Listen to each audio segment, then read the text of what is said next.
Central Florida. How's it going? Zipping around the country, visiting South African refugees everywhere I go. Let's take a look at whether folks are actually here or it's just me chatting to myself, which might be a sign of senility. I'm just saying. Let's take a look. How you all doing out there, folks? If you can hear me, give me a thumbs up and say yes. Otherwise, I'm going to have to play it to see if actually there's any sound coming out. So open that link in a new tab. And where the heck is my thumbnail? I put a thumbnail on there, but it's not there. If you're asking me questions about refugee, that's very inconsiderate, rude. This doesn't say refugee, does it? Doesn't say anything about refugees. This is a news broadcast. Please be considerate of when here is here for the news. If you want to ask refugee questions, on Sundays we do the Refugee Cafe Clutch, as well as is it buffering just for Charles or for other folks? I'm not getting it here. That's concerning. It was fine last night. So there it is. Let me see if the sound is there. Okay, so I've got the sound as well. Okay, welcome back to the program, folks. Apparently it's just you, Charles. Yeah, got in the shower and I'm already sweating in this room because I turned that freaking jet engine air conditioning off. It's so damn loud. All right, well, yeah, so please hold your refugee questions. Very inconsiderate to ask that. Welcome to everybody to the program. Lots happening today. The U.S. Government just held a press conference from the University of Nebraska where they've sent 18 of those exposed to the hantavirus from the ship in Spain on a State Department flight to Nebraska. They dropped them there because that school apparently has the best program for dealing with this, apparently only facility in America where we can do this. That might explain why we didn't bother to isolate the people back during the COVID scam. What's going on? I think this thing. Oh, that's the problem. So this stupid freaking program, I hate it. Microsoft, pause syncing, quit OneDrive. I close OneDrive. Thing keeps opening up and trying to save. Whew, man, I am cooking. I got to turn the aircon on. Sorry, folks. Whew. Oh my God.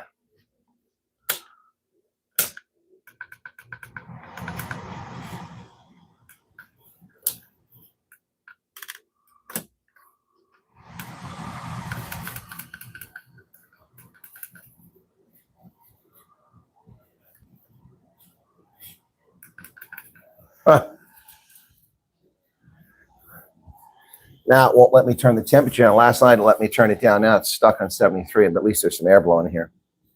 Yeah, South Africa has some horrible storms. All schools in the Western Cape are closed today because of this crazy weather in South Africa.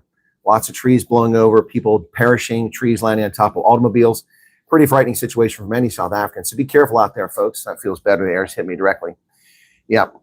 So that's happening. But as I said, in Nebraska, they just had a press conference and they've repatriated 18 Americans there. Unfortunately, 2 of them showed symptoms. They've now been re-evacuated to the Centers for Disease Control in Atlanta, which of course has level 5 biohazard facilities. So this is pretty nasty stuff. Hantavirus has a mortality rate of 35% across its various variants. This variant, normally hantavirus is not transmittable human to human. But of course, this variant would be the one variant, the Andy variant, that actually is transmittable human-to-human contact. The 3 people, I guess the doctor must have died too. The 2 folks initially died. Now it's been determined that they came into contact with the hantavirus when the ship docked in Argentina. Didn't know the ship docked in Argentina. I know it was on a cruise to the Antarctic, but apparently it docked in Argentina and they caught it there and then brought it onto the boat, infected others. Lots of people asking questions. If this is not very transmittable, even though it is transmittable, but it's not very contagious, how do we have 5 people infected? Well, because the authorities lied to us. It's very transmittable, apparently, in close quarters.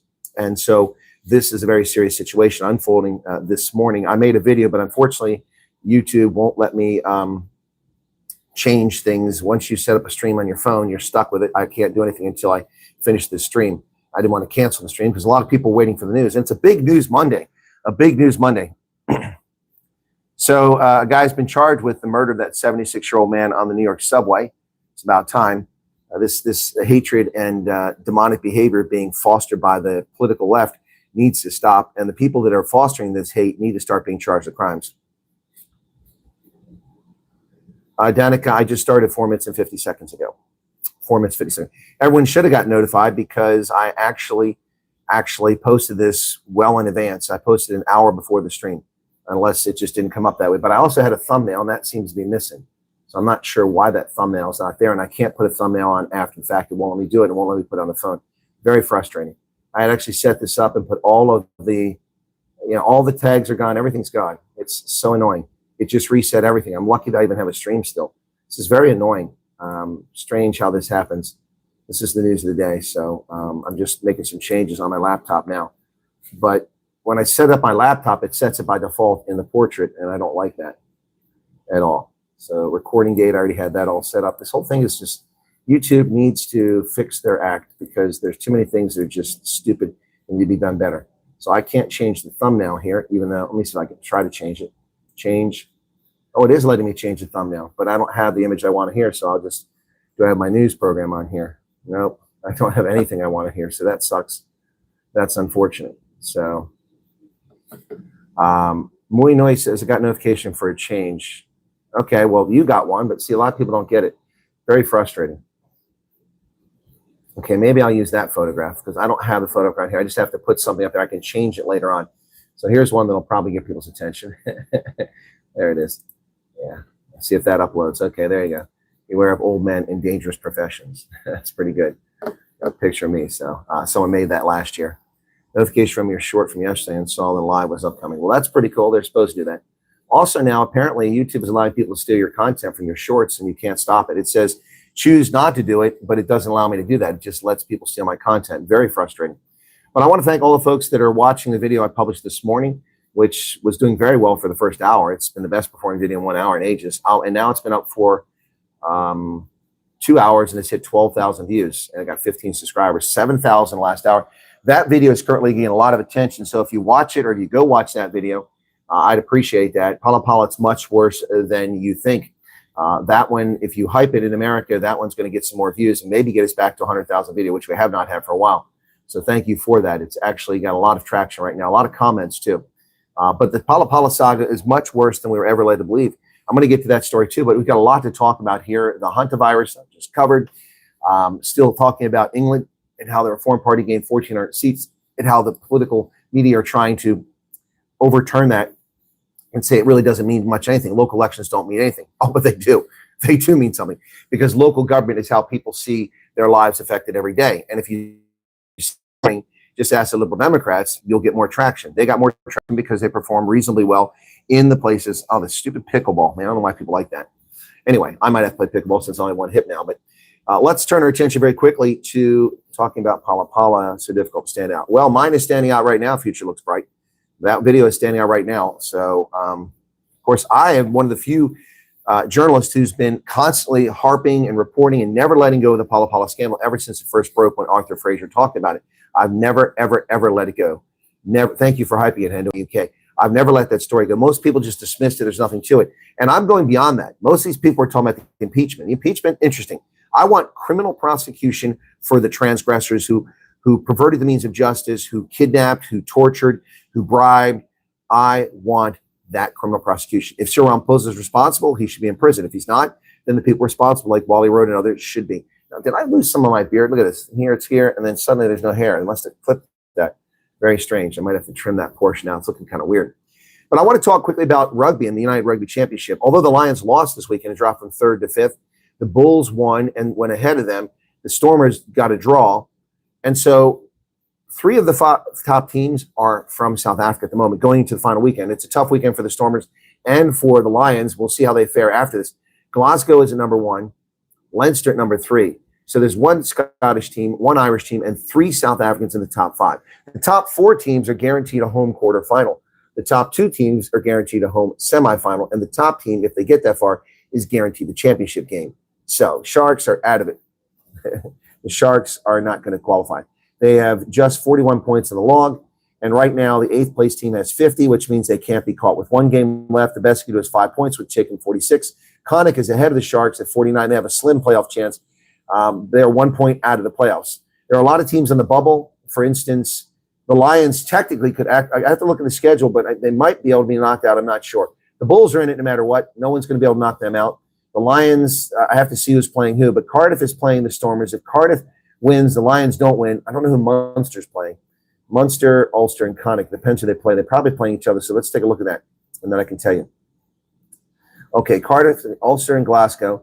So if Ulster beats Glasgow and Connacht beats Edinburgh, yeah.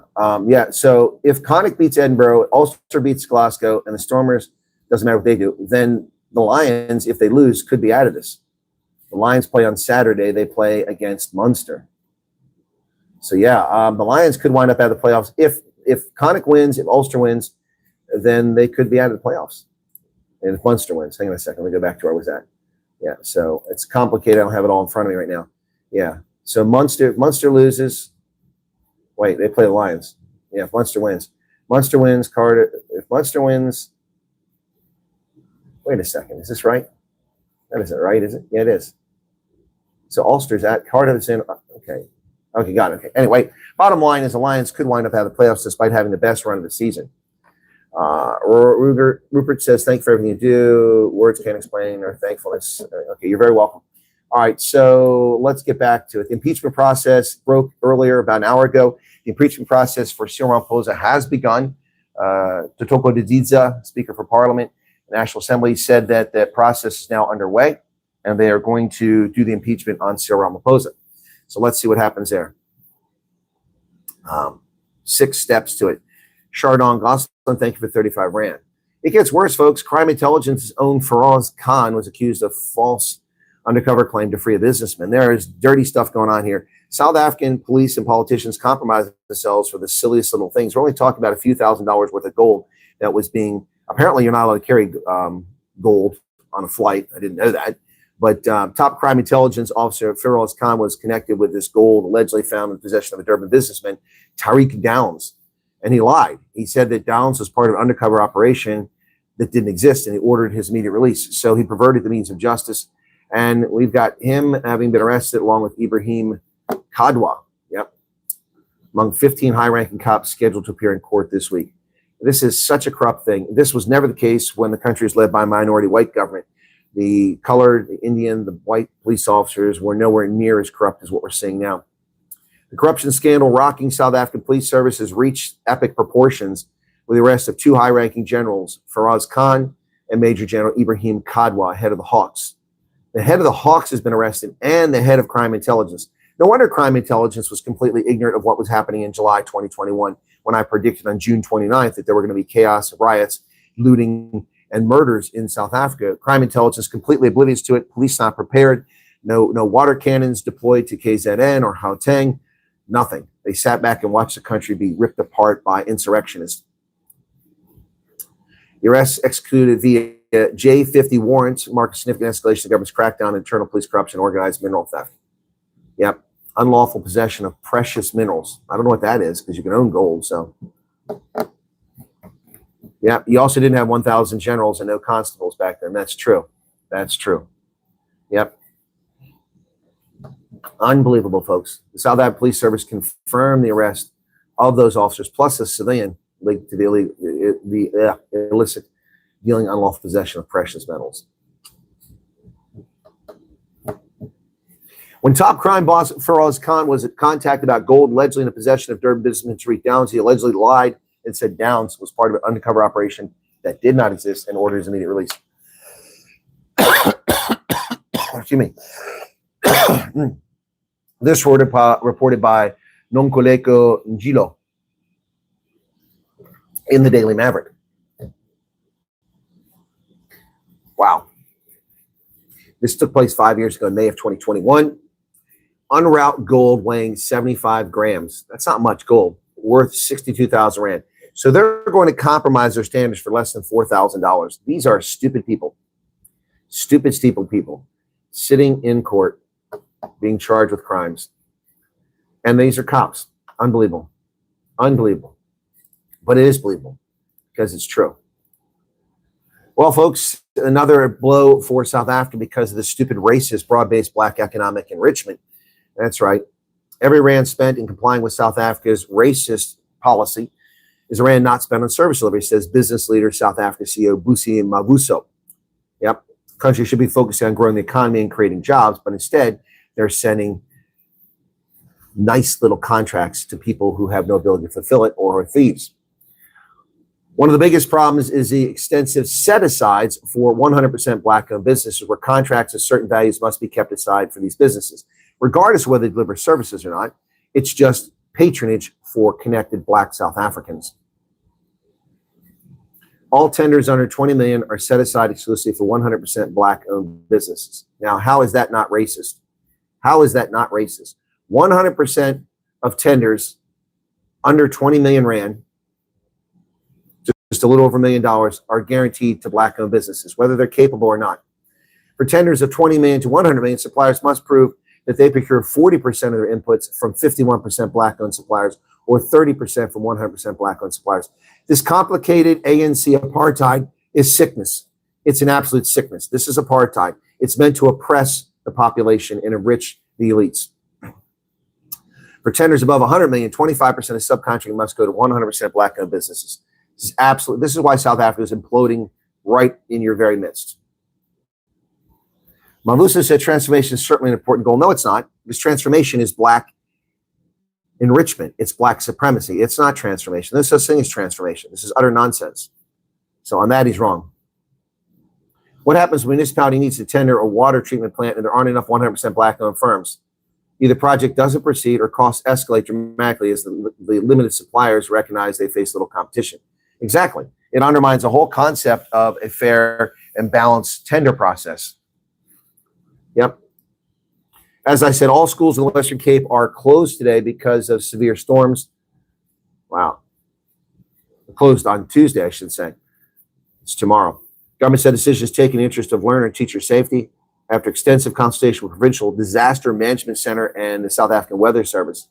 Closure of all public, ordinary, and special schools in the province. Yep. It might reopen on Wednesday, depending on what happens. But things are looking very grim weather-wise in the Western Cape. Serious weather, serious wind.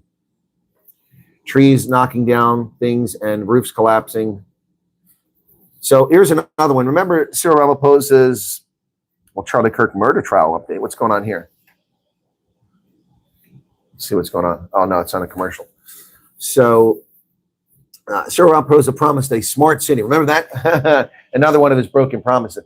It seems that private developers are paying everything for Cyril's government-built smart city. It turns out, according to Business Tech, the Baldwin Properties is pumping large amounts of money into the Nicklin smart city development, even for the infrastructure the state is supposed to build.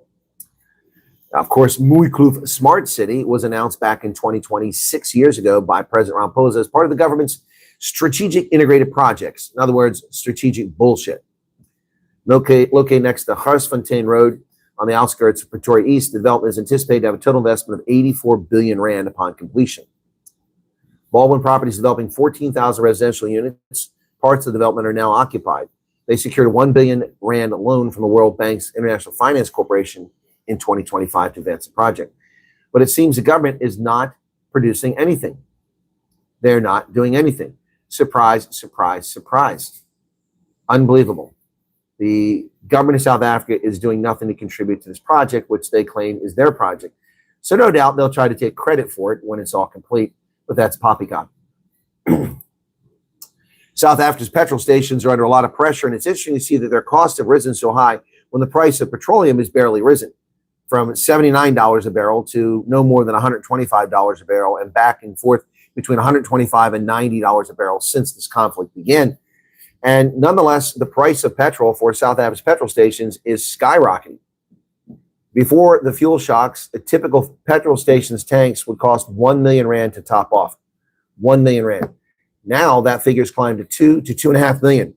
How is it 100 or 150% more expensive to fill up their tanks when the price of petrol's only climbed on a barrel 25%, yet it's 2.5 times expensive? What is going on? Well, that's because of government intrusion in the marketplace and setting prices. That has a lot to do with it. Of course, petrol station margins are very thin. That's why I always tell people, if you don't mind, make sure you tip your petrol station attendant because they get paid poorly. And beyond that, you also need to, buy something inside because that's where they're making their money. They're not making a petrol. Yep. Their margins generate usually 1 to 5% at most. You're saying that 300 grams, that's not what the press is reporting, Monray. I don't know what the true figure is. I'm just giving the information from the press. So, yep. So your guys are saying it's from the Zamazamas. That doesn't surprise me. Hey, does anybody shop at Boxer? Does anybody shop at Boxer? They're expanding. They're huge now. They now have added 51 stores this year alone. So now across South Africa, you have 576 Boxer stores. Never shopped at Boxer. They added 18 superstores, 31 liquor stores. Of course, they had liquor stores and 2 new build stores. Yeah. Liquor stores, as a percentage of their superstores, are now 61% of their stores. South Africa love their booze. Yeah. Yeah. It's become one of the most valuable retailers in all of South Africa with a market cap of 36.5 billion rand.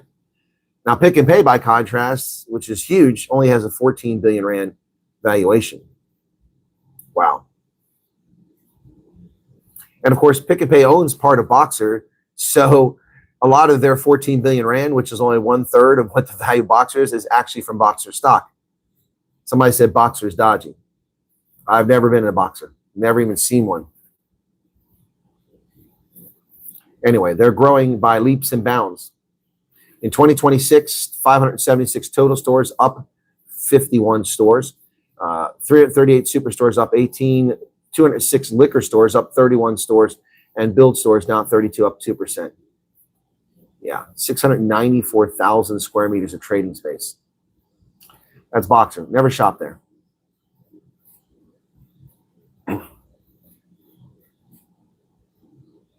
Yeah, and did you guys hear about the Denver situation where that Frontier jet hit someone? That's just crazy. The plane reported engine fire and aborted its takeoff. People on the plane were safely evacuated.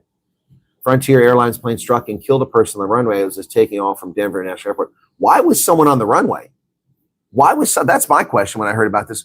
Why is someone on the runway? Up to nail. Okay. Hang on a second.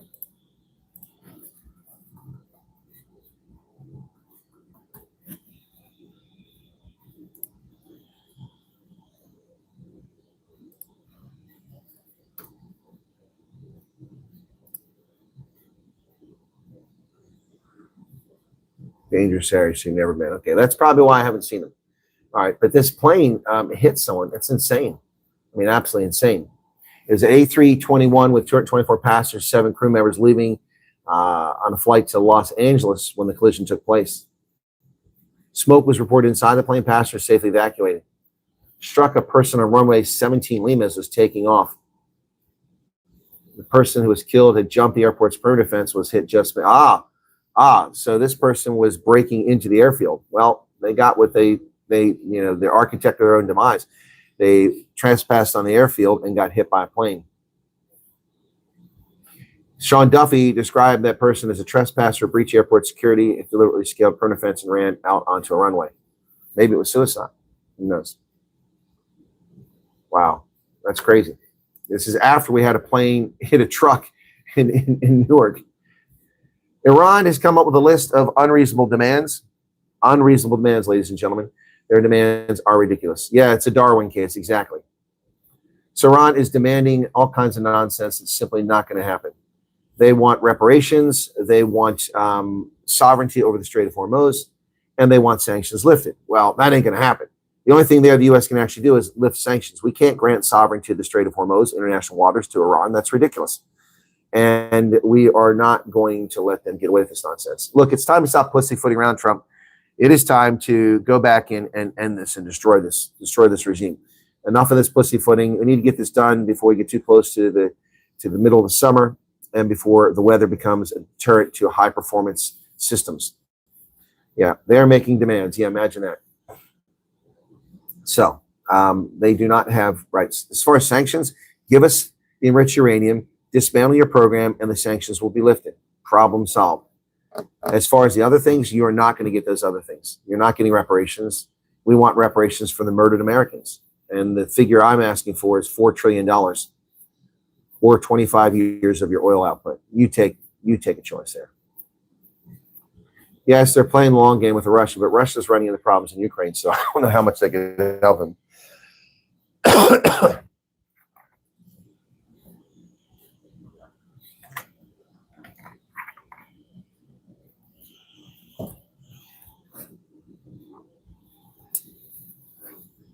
Cruiser Phoenix, did you see the email and change of I did not see any emails, Cruiser Phoenix. I have not had time. I have not looked at emails. Barely looked at them this weekend. So, yeah, this hantavirus thing is something else. Can Iran afford stretching everything? Well, that's a real problem for them, Corey. You make a good point. One of the problems with oil wells, and I don't know the geologic status of Iran's wells, and I'm not an expert on Iranian oil production, but I do know that oftentimes low-producing wells, if you don't continue pumping, they don't become economically viable. You have to cap them, and then you can never get the oil out again. At least that's been the story in the past. We've had that happen. We've had oil price collapse. A lot of oil fields just aren't usable anymore after that. So, yeah, I don't know the answer on that, but I suspect you have a valid point there. So the Guardian is trying to say, what's behind the surge for reforming Greens? Well, Keir Starmer is behind the surge for reforming Greens. Local elections have fundamentally reshaped the political landscape. In England, Labour suffered heavy losses, losing ground to the Green Party and Reform Party, while Conservatives also suffered significant losses. Reforming Green made significant gains in results that laid bare an increasingly fragmented political system. Here it says, this must be an old story, gained 13 or 14. They gained over 1,400 and control of 14 councils. So now Reform has to prove they can govern those 14 councils without anyone else, and then they will be able to improve. But they've reached nearly 30% of the electorate, down slightly from the last time around. But the interesting thing about that is they're saying that they've peaked. I don't think they've peaked. So has Labour peaked at 30%? They did say that about Labour. Labour dropped in 3 consecutive elections after that. Yep. Yep.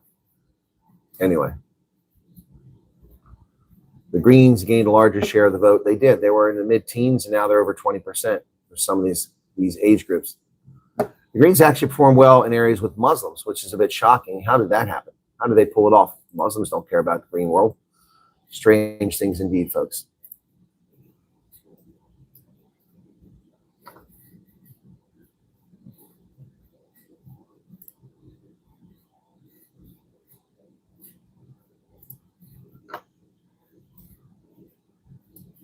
So let me take a look at the performance of that latest video. That's that air, he's hit me. So as I said, the hantavirus thing, and they brought these passengers back, repatriated, 3-day ceasefire for Russia, Ukraine. Well, we'll see. 3-day ceasefire is a joke. That isn't effective. So yeah, my video is doing well. Thank you all. Whoever's hyping it, thank you for that. It keeps gaining. It was like 3,000 as I looked at it, and then in the 16-minute window that's moving constantly, every minute it moves. Then it was 5,000 or 4,500. Then it was 5,600. Now it's 6,300 in the last 60 minutes, which means it's soaring. My trajectory for my videos of late has been like this because of YouTube, and it tapers off very quickly. This video is like this right now. That's a meteoric rise. That's a good sign. 17 new subscribers. Thank you for joining the program, for just discovering us. Folks, if you haven't seen that video, you're going to want to watch the video. It's doing very, very well. 137 comments now. So thanks for that. Also did a short. I haven't advertised a short. I haven't had time. That one's got 2,000 views, but that's about the impeachment actually beginning. The other was analysis. Also, I have a video coming out on Truth Report today or tomorrow. First one I've done in a while because I was assured that this one actually be published, not like last time where they asked me to do a video. It was important. I dropped everything I was doing. They never published the video. It kind of pissed me off. Fikeli Mabalula has called an emergency National Executive Committee meeting.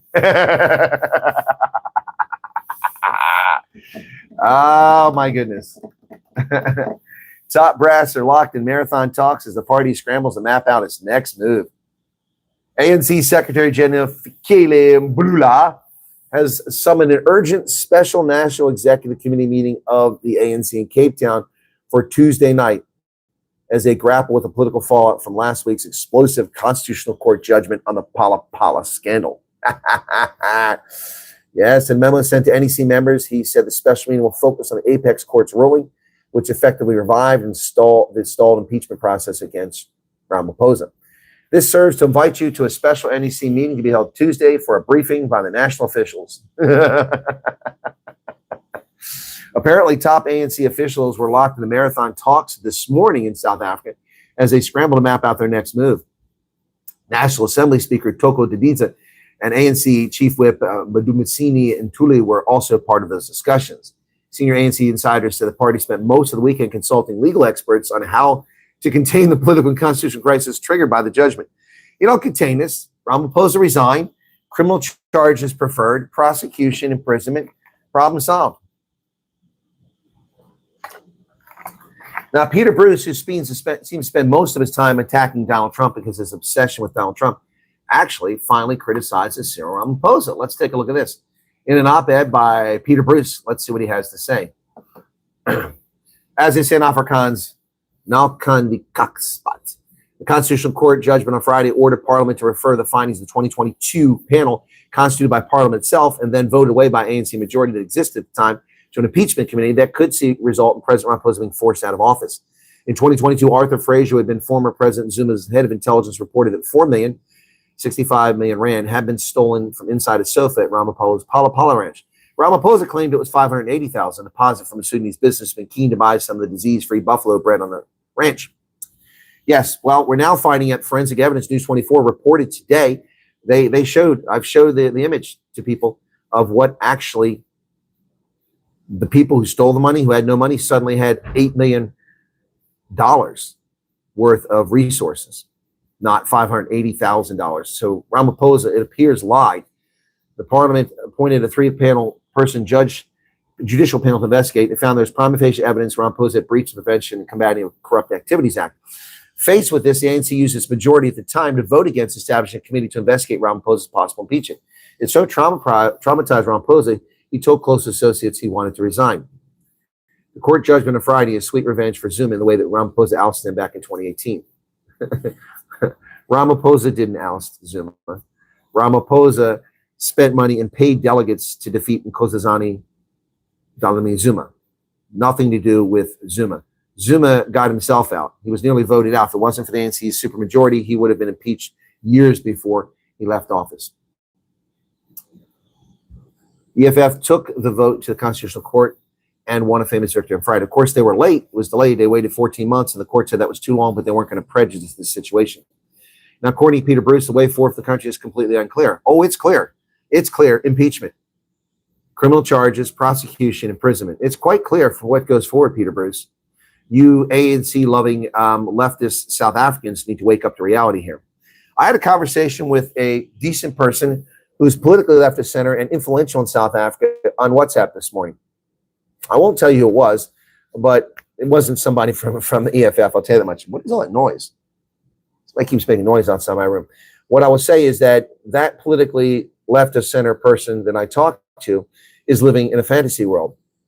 The comment to me asking questions about the RefG program, and I said 6,700 so far. And the comment is, well, that's tiny. That doesn't mean anything. Okay, sure.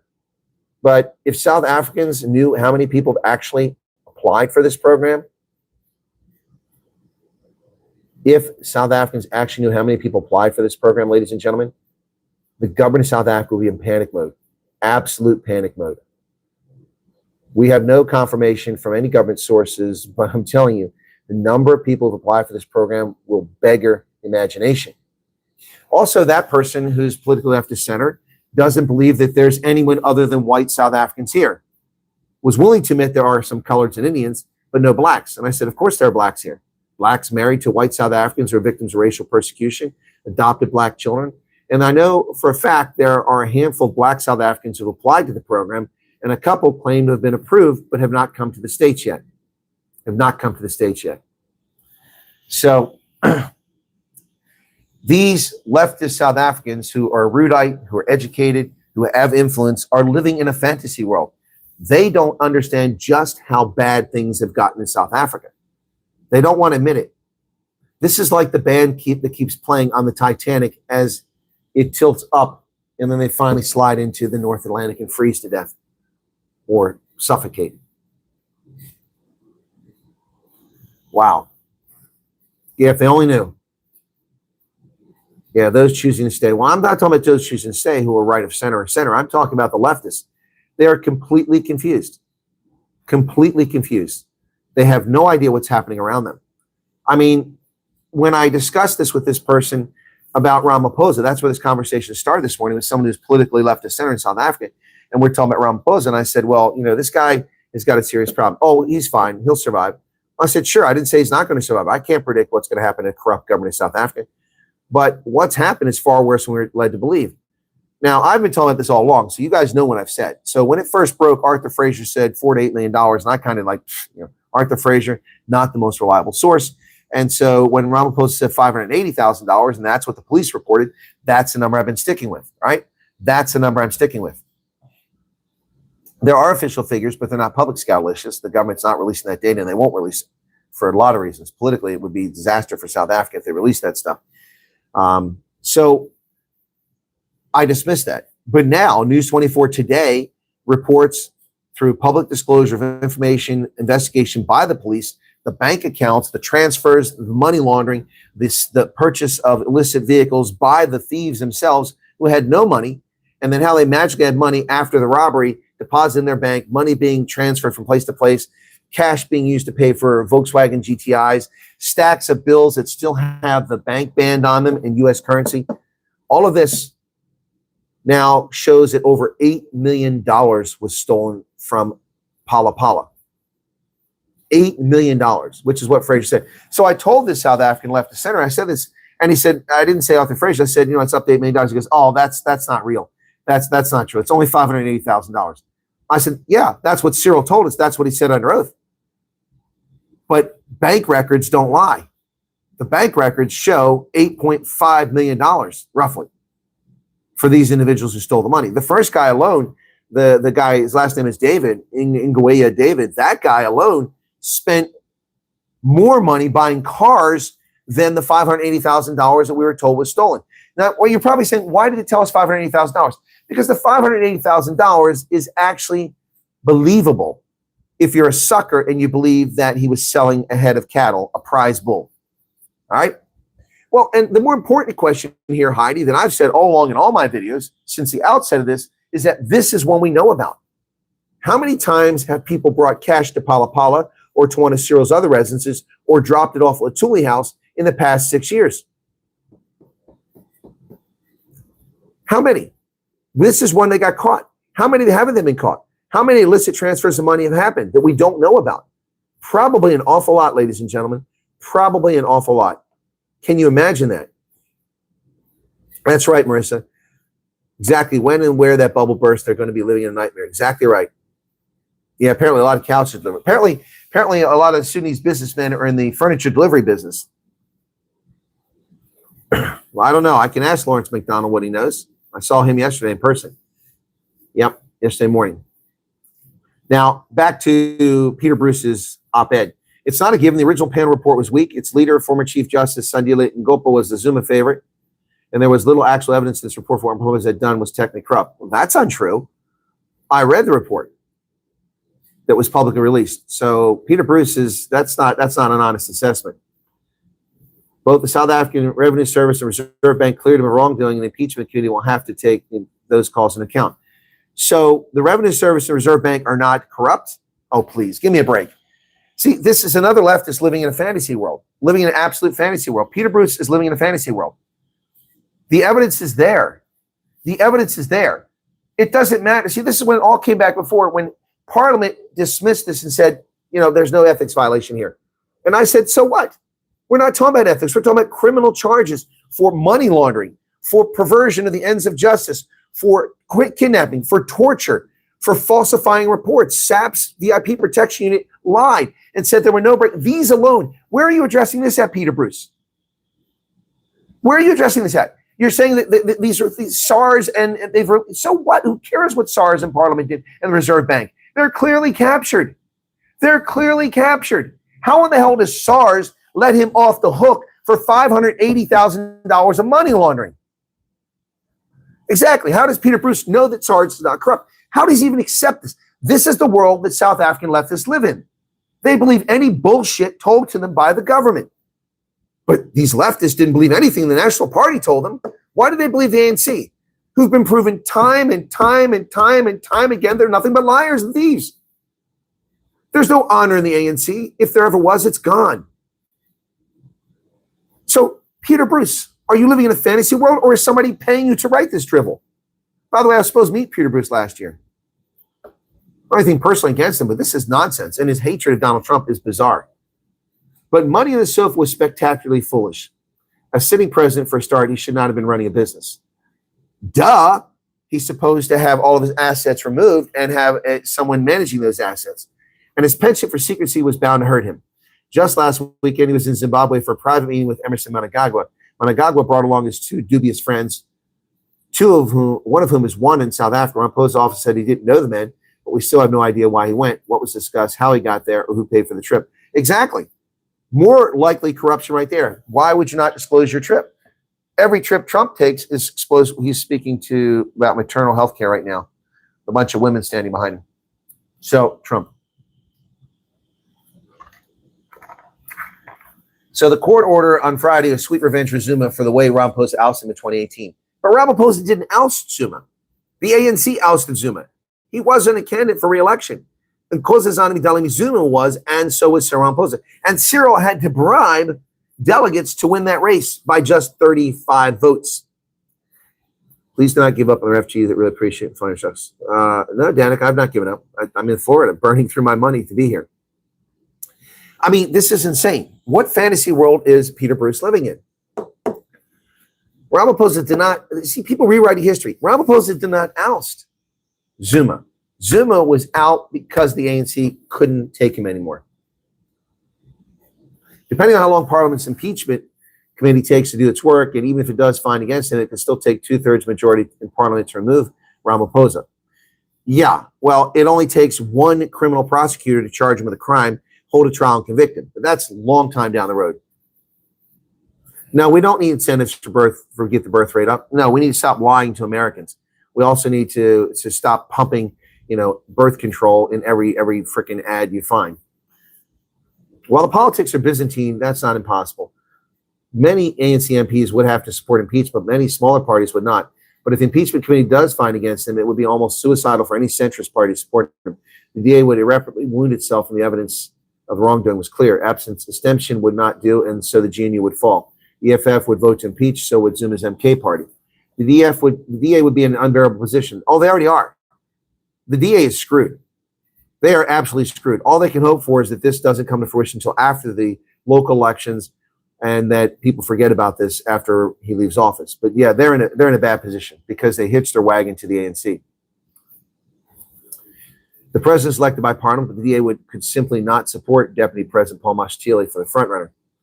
Yeah, both the EFF and MK probably would support him. President Mashatile would then constitute the GNU, bring in ministers from both the EFF and the MK. Yeah, no, that could be true. Once Ramaphosa is gone, EFF and MK coming into the ANC is a very real possibility. But short of that, it's not true. The DA conceivably could support an alternative ANC candidate like Cogent Ramakopa. Yeah.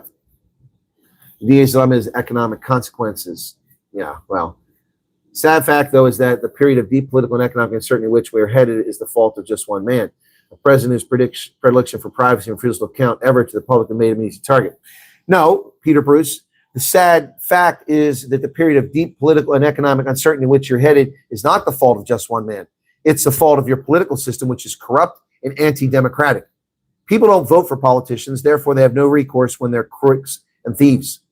Your parliament is not, no, USA does not have a birth rate problem. That's fiction. That's pure fiction. Pure fiction. We do not have a birth rate problem. So we'll see what happens around Posman. Peter Bruce's op-ed is crazy. Anyway, 18 people evacuated to Franz Kearney mentioned the DA is discussing potentially leaving GNU before November, so this might be an off-ramp. Well, it is an off-ramp for them. Yeah, it is an off-ramp for them, absolutely. But then the DA will have lied to us. We joined the coalition to keep MK and EFF out. So what happens after that? Glad accountability is ongoing, but it's history proved. Well, there's no accountability. No one's paid a price for this. No one's been arrested. Maybe Wally Rhoda might have been arrested, but no one's paying the price for the kidnapping, the torture, and for now, obviously, we've got perjury going on here too, with $4 to $8 million stolen, not $580,000. Yep. So, yeah, I just got a Twitter notification that they've arrested Khan and the other guy, the two top cops. They're outside Tenerife. Oh, they're not in Spain. They're in Tenerife. That's an island, the Canary Islands, not Spain. Why they say Spain? It's the Canary Islands, which is a Spanish possession. But let's be honest, Tenerife is not in Spain. Tenerife is where, chubby Dutch girls go to display their obese bodies on the beach and get bronzed. and get burned in the sun and get skin cancer. That's what Tenerife is. That is not in Spain. It's in Cape Verde. Cranberry, welcome. 70 Rand super sticker. Thank you so much for that. So yeah, that's the situation this morning, folks. My day, I have no meet and greets. I'm being interviewed by Alex Newman. I'm going to go see Alex here shortly. And after Alex Newman, I have to diddy mail back to the airport to get out of here. Applied for the U.S. program yesterday, hoping for the best. Well, that's very late in the game. I was told by somebody, and there's no evidences whatsoever, I can't prove, but somebody told me that in one little community, 600 people have applied just the past couple of days from their community because they're all talking to each other. They've got a group. Is there a Night Owls, Colonel? Tonight? Yeah, there'll be a Night Owls vodka model. Yep, there was one last night. There'll be one tonight. I'll be back. I get back long before the Night Owls, unless my flight gets delayed. Gotta love the chunky ladies. Well, there's nothing wrong with that. You know, some people like big butts. There's nothing wrong with that. I'm just saying that's what goes. These large Dutch girls go down there to bronze themselves on the beach in Tenerife. No, but we've seen this. Exactly, Light Rain. Hey, Light Rain, welcome back. We don't need incentives because then illegal aliens take advantage of it. Look at Germany. Illegal alien Muslims with 12 kids getting Kindergeld, and Germans are paying for that. That's ridiculous. People refuse to assimilate and become German, and they're not German anyway. So the incentives like that are foolish. We should never do it. Never do it. Anton Hussein and Christian Barnard could supposedly have kids in the 70s. Then clearly my point, life I still. Hey, Heinrich. All right. You still got a life plan there. Yeah, the Pala Pala is much worse than you think, folks. Please watch that video and share it with people on social media if you don't mind. That video was doing very well last time I looked at it. Let's take another look at it. It was 14,300 last time. We spoke about it a few minutes ago. Let's see how it's doing, or it's tapering off or not.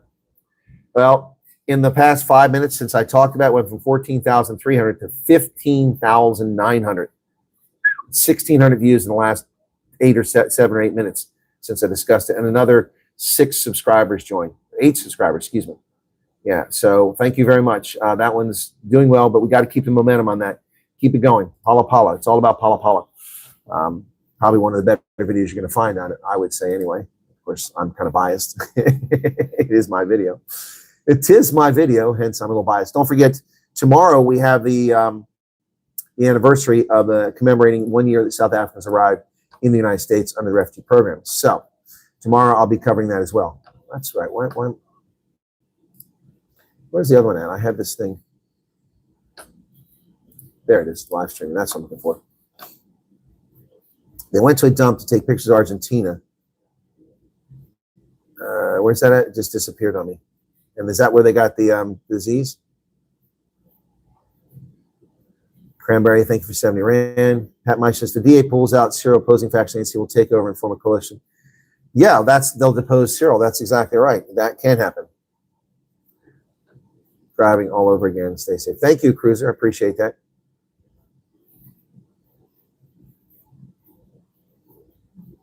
You're welcome, Leonie Boyson.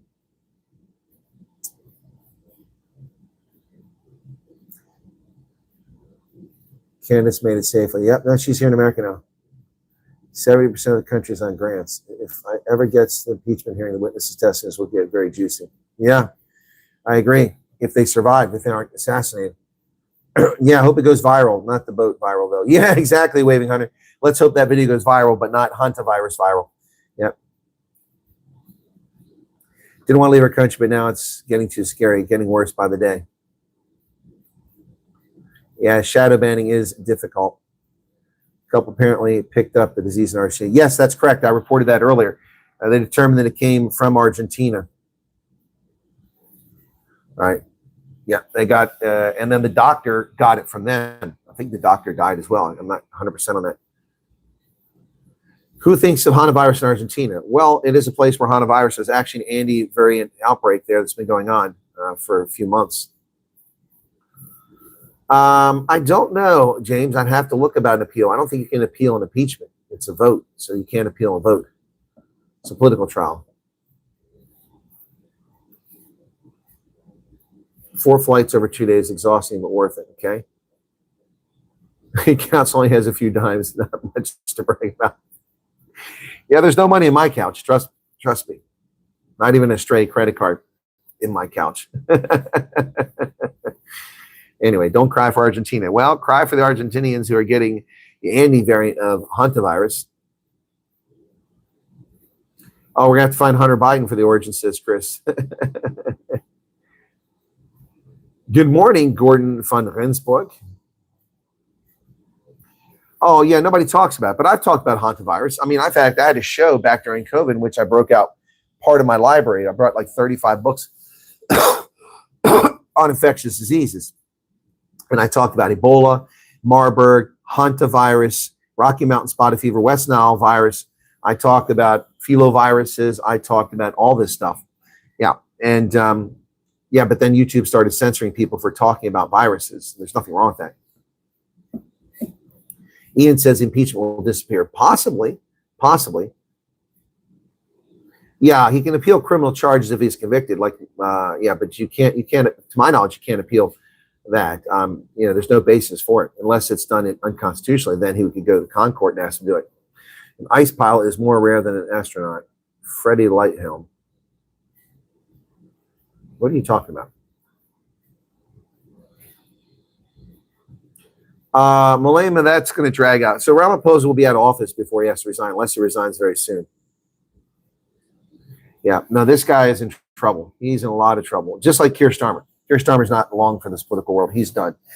By the way, folks, I showed on Night Owls last night some of the nice gifts I was given, including, I put a couple up already, the stuff I got that's from Irania, but this cricket ball was given to me. It's autographed. It's from the De Villiers brothers. There's a little emblem there, the De Villiers brothers. And check it out. Fonnie De Villiers, a autographed cricket ball. Both of the brothers signed it. Look at that. How cool is that? Got myself a cricket ball last night. Pretty cool, huh? Very nice. Obviously, that meant an awful lot to somebody, and they gave it to me. So it's very kind of them. If there's anything it taught us is don't go on cruise ships. Yeah, exactly. I don't know if Keir Starmer is going to be gone before the end of the month, but I don't think it's going to last very long. Yes, the young man, the letter team was very cool too. I read that last night, as well as I showed the Irania stuff. So I thank you for all those kind gifts. Yeah, of course I'll display a vodka model, but everything I get as gifts gets rotated. I can't put everything on the shelf behind me. It would collapse on the floor. People are so kind. So yeah, so I will I will of course be showing some of the stuff. Yeah, Henry says awesome cricketer. Yeah. I didn't know that, James. Almost lost a lawnmower accident. That's crazy. That's crazy. Yeah. So quite a busy morning here on news. In fact, let me go check for anything I might have missed that's happened since then. Let me go to news and see what I can find here. Come on, news. Okay. All right. Trump rejects Iran's proposal for ceasefire. I already said that. Okay. Trump is heading to Beijing. Is it tomorrow, I think? Keir Starmer pledged to bring Britain closer to the EU as he faces call to step down. But the problem is that the British voted against the EU. So this moron wants to take him closer. He is an idiot of the highest order. An absolute idiot. Keir Starmer. Whoever knighted him was a retard. Was it the Queen? American Airlines has canceled most flights worldwide. Uh-oh. Uh-oh. That happened a couple hours ago. What's going on there? Newsweek is claiming the World Cup is going to be a colossal dud. Probably because of the price of tickets, man. Portrait looted by Nazis found the home of a Dutch SS leader's descendants. Interesting. Starmer pledges to bring Britain closer to the EU as he faces calls to step down. What a moron. What an absolute dipshit. Surrounded by women. What a creepy bastard, too. Prime Minister Keir Starmer pledged today to prove the doubters in his own party among the electorate as a whole as he tries to fight off demands to step down after devastating local election losses. He argued that he will face up to the big challenges and restore hope in the country, in part by forging closer ties to the European Union. I know I have my doubters, and I know I need to prove them wrong, and I will. Oh, my goodness. What an idiot. This guy can't read a room. American Airlines has most canceled flights worldwide. American Airlines said the most flight cancellations on Sunday due to a meltdown in its Dallas-Fort Worth International Airport. Due to severe weather, the Federal Aviation Administration issued a ground stop and later a ground delay for all flights, slowing traffic at the airport. And that's a hub for them. The last couple of days have been busy with flight disruptions across all airlines. United Airlines warned passengers of an 8-hour blackout at Rome's airport, while Delta canceled flights at last minute due to behind-the-scenes shortages. On Sunday, total cancellations within or into or out of the United States hit 666, according to FlightAware. Delays were at 5,635. American Airlines was a major factor in the flight disruptions. In response, the airline offered flexible rebooking options and passengers waiving exchange fees due to the high volume of delays and cancels. Wow. And Knight of Justice says, sir, do you think about UFO evidence being released? Do you think it's real? I haven't watched any of it. I don't, there's lots of unidentified flying objects. It's a question of whether it's aliens. No, I don't believe it's aliens. They're not going to sit here and just watch us act like fools. They would intervene. Flight disruptions were caused by severe storms in north and central Texas, bringing 74-mile-per-hour winds, possibility of flash flooding, and 2-inch hail. That's dangerous.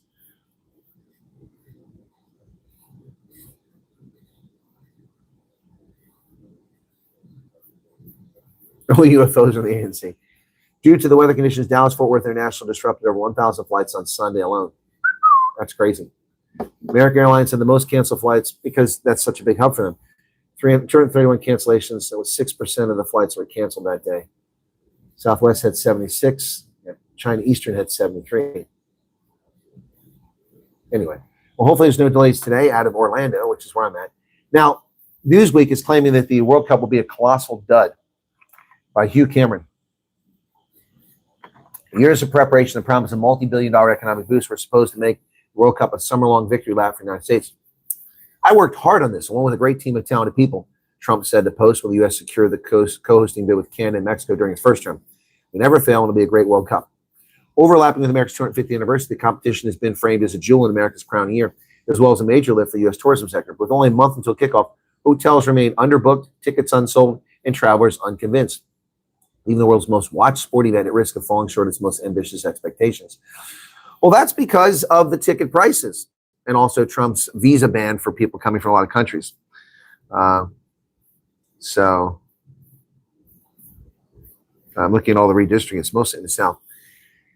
FIFA and its president, Gianni Infantino, have billed the 48-team competition as a pivotal opportunity for soccer in general. The U.S. in particular is set to host 78 of the 104 matches across 11 cities, including the July 19th final at MetLife Stadium. In a joint study with the World Trade Organization published in March, FIFA forecasts the tournament would generate $80 billion in gross economic impact, with $30.5 going toward the USA. And the wave of fans expect to fuel windfall business in cities aside from those where matches are taking place.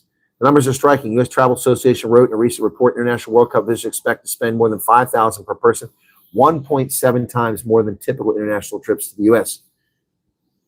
Wow. The nonprofit group found, based on surveys of over 9,500 prospective attendees, that around a third intend to stay beyond 2 weeks, and that over 80% are open to visiting destinations beyond the largest gateway cities. All right. But there are harsh realities in hosting. Yet for all the lofty promises and costly preparations have been made, data on travel tickets and hotel occupancy rates are previewing a tournament that will fall shy, at least economically, of the 104 Super Bowls FIFA's president forecast last year. Every match is sold out, Infantino said in February. The claimed organization walked back days later. This followed an inquiry from The Athletic as to how this could be true when tickets were still listed on FIFA's website. Exactly. And now 4 weeks later, many remain available through its recently opened last-minute batch. And then there are resale markets where ticket prices for nearly every match appear to be in free fall, according to ticket data. Fans are now able to secure a seat at the Saudi Arabia versus Cape Verde for around $160, down from $234 in late April and over $600 in December buyers. The trend points to a softer than expected appetite among fans, one of FIFA's president apparently failed to anticipate. Infantino previously likened the pull of this competition to 1,000 years of World Cups at once, but supply for now is outstripping demand when it comes to tickets. Travel indicators also point to weaker demand during the October-January booking period. European Airlines reservations in the U.S. for July were down 14%. Hotels tell the downstream story. Game day room rates across several host cities have dropped by around a third from earlier peaks. In December, Baird Equity Research projected that the competition would lift U.S. hotel revenue per available room by 75 to 100 basis points. Anyway, yeah, so it's not looking good. Hotel demand is struggling. Looking pretty good in Kansas City, where it's 90%, but in Atlanta, it's only 50% of hotel space. So I don't know how they figure that. And these are massive cities, and how they figure these hotels are going to be host for the World Cup. So they want to know what's behind the softer demand. Well, soccer's boring. That's one thing. For an event as globally magnetic as the World Cup, travel enthusiasm remains governed by the need for stability and security. Visitors aren't just coming for the matches. They're coming to experience America. The strong dollar and rising airfares, international unease about travel are also contributing factors. Yeah, so FIFA has oversold this. I agree 100% with that. They have oversold this whole event. It's simply not the way things are supposed to be.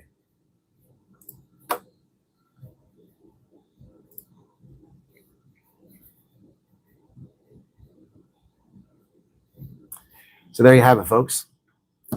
Let me go back to your comments and read those very quickly on this Monday morning.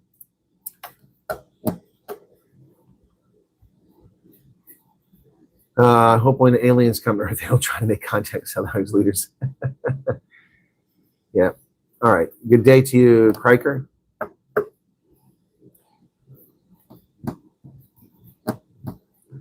Okay, and then JS, so they're doing dynamic pricing, which is what Live Nation is with federal investigate over. To get close to the event, demand is still straggling, and they will drop price demand. Yeah, exactly. That's what I'm waiting for. I might go to a game in Philadelphia. The price has dropped to a reasonable level. Scottlicious, mille grazie, Colonel, for the update. You're welcome. Thank you for the good wishes.